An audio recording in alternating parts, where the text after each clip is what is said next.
So this comes as the future for transgender care is up in the air, and President Donald Trump signing an executive order earlier this week to restrict gender-affirming care for people under 19. Not only that, Trump was also planning to freeze federal funding on loan grants and more aid. That's before two federal judges blocked that from happening. And if it passed, it would have ripple effects in many areas, including healthcare. So here to talk to us more about how this can impact the medical community and their patients is our medical expert, Dr. Payal Kohli. Dr. Kohli, thank you so much for being here today. A lot to discuss, and you're qualified to do so. You know, I'm seeing so many people on social media with opinions, including myself, and we're not the ones that know all the nit and grit. I mean, you are a Harvard graduate, medical student, and you've been practicing for how many years now? 2 decades almost. So I think it's really important to hear it from you. As a physician, what are your thoughts on Denver Health for suspending gender-affirming care under 19 years of age? You know, Sam, it feels like the rug has been pulled out from under my feet as a physician, because the way that we practice medicine, science has been fundamentally changed at really every level, whether it's how we communicate the science, how we think about the science, how we fund the science. And this in particular really has me worried, because there are a lot of young transgender youth that are in the process of transitioning right now.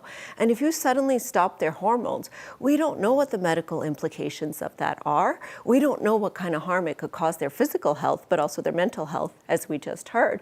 And you're talking about not just doing it in the moment, you're talking about starting a trend where this type of research could potentially go away forever. Now, we know this is a disease, right? We know that having gender dysphoria, where you feel like you're out of body, it's a problem that people struggle with that needs treatment. So just to take it away suddenly because the politicians have decided that it's not something that's worth investing in, it really has me worried.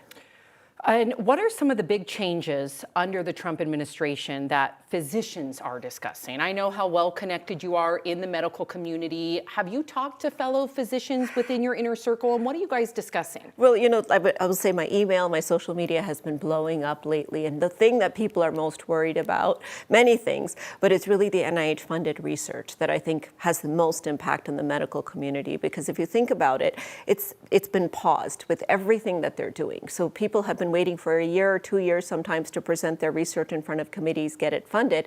That has been taken away. Now, we think this will create a ripple effect, not just today, but potentially for decades to come. Because if we're researching cancer today, it changes how we deliver cancer care 5 to 10 years later. And if that goes away, that's a big deal. How we're communicating, like I said before, we're not getting memos from the CDC. We're not getting health advisories from the FDA. Everything's been put on pause. So who do we turn to as physicians to know what's out there? How do I know somebody showing up with a new cough in my office has a new condition, or it's more of the same?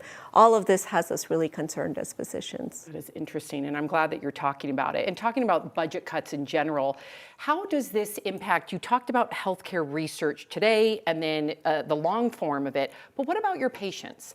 Are you concerned about your patients right now? Will it affect them more today or more tomorrow? You know, we've talked about research, but the clinical care of my patients is top of mind for me. And it's not just, you know, the new diseases they might be presenting with, but it's the access to care that these patients might not have anymore. Because we know that a lot of these, you know, Medicaid and others are federally funded partially. And the fact that federal funding has been cut really creates a ripple effect, especially on communities of color and some of our underserved patients who are hard enough to get into the office in the first place.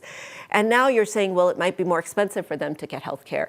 I think about, you know, undocumented immigrants who normally wouldn't even have maybe sought health care, particularly for communicable diseases that can spread to others. Now you've raised that bar even more. You're not going to have those types of people showing up in hospitals and doctors' offices because they're afraid that they may have some implications if they do come in the healthcare system. So I think there's so many things happening right now. I'm really hoping this is all temporary as the new administration settles in. But my fear is that what we've started here is a precedent where you've taken science away from the physicians, put it in the hands of the politicians, and we are left to pick up the pieces. Dr. Kohli, wow, thank you for that. Appreciate you, as always.